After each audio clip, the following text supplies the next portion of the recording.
Bago natin ipagpatuloy ang seremonya ng kasalang ito, ibig ko lamang ipaalala sa inyo na dito sa Pilipinas ay walang batas ng diborsyo. Dito, ang kasal ay tanikalang gagapo sa inyo habang buhay at tanging kamatayan lamang maaaring lumagot nun. Parang may laman mo ang sinasabi niyo. Pido laki mata. Tinatanggap mo ba na bukal sa loob mo na makaisang dibdib ang babaeng ito na iyong mamahalin, paglilingkuran, makakasama bilang asawa mo habang buhay? Opo, Padre.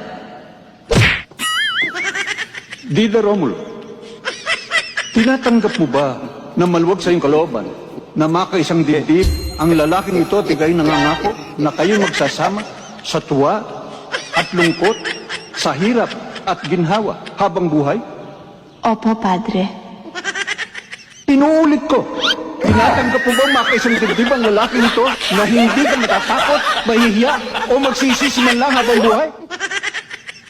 Opo talaga, Padre. Ikaw ang bahala.